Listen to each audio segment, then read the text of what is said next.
1940-45 വരെ കേരളത്തിൽ നല്ല പട്ടിണിയായിരുന്നു.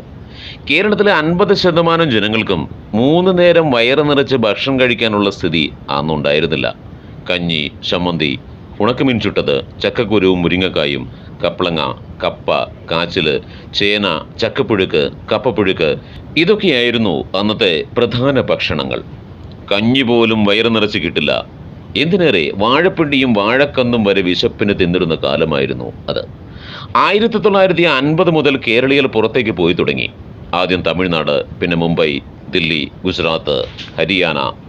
കച്ചവടവും തൊഴിലുമായി അങ്ങനെ കേരളീയർ മെച്ചപ്പെട്ട ജീവിത സാഹചര്യം തേടി രാജ്യത്തിൻ്റെ വിവിധ ഭാഗങ്ങളിലേക്ക് യാത്ര തുടർന്നു. 3-4 ദിവസം യാത്ര ചെയ്ത് നഴ്സുമാർ രാജ്യത്തിൻ്റെ വിവിധ ഭാഗങ്ങളിൽ ജോലിക്ക് പോയി തുടങ്ങി. ഈ പലായനം കേരളീയരുടെ പട്ടിണിക്കും തൊഴിലില്ലായ്മയ്ക്കും ജീവിത നിലവാരത്തിനും കുറച്ചൊക്കെ ആശ്വാസമായി എന്ന് പറയാം. 1975 ഗൾഫ് കുടിയേറ്റം ശക്തി പ്രാപിച്ചു. പിന്നീട് നാം കാണുന്നത് കേരളത്തിൻ്റെയും കേരളീയരുടെയും മാറുന്ന ഒരു മുഖം തന്നെയാണ്, ഒരു ഉയർച്ച തന്നെയാണ്. പട്ടിണി മാറി, ഓലപ്പുരകളും ഓടിട്ടപ്പുരകളും അപ്രത്യക്ഷമായി. പേക്കോലം മാറി, കേരളം തുടുത്തു.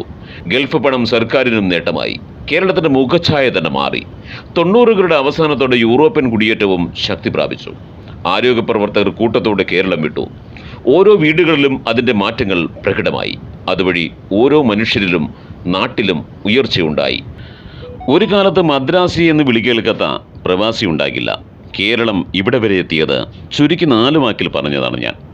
പറഞ്ഞു വന്നത് ഇതാണ്: ഓരോ മലയാളിയും നാട് വിട്ട് തെണ്ടിത്തിരിഞ്ഞ് കഷ്ടപ്പെട്ട് വിയർപ്പൊഴുകി പടുത്തുവരുത്തിയതാണ് ഇന്നത്തെ ഈ കേരളം. നല്ല നാളെ എന്ന് പറഞ്ഞ് ഒരു രാഷ്ട്രീയ തൊഴിലാളിയും തളികയിൽ വെച്ച് തന്നതല്ല നമുക്ക് ഇന്നത്തെ ഈ കേരളം. നമ്മൾ സല്യൂട്ട് ചെയ്യേണ്ടത് നമ്മളെ തന്നെയാണ്, സ്വയം.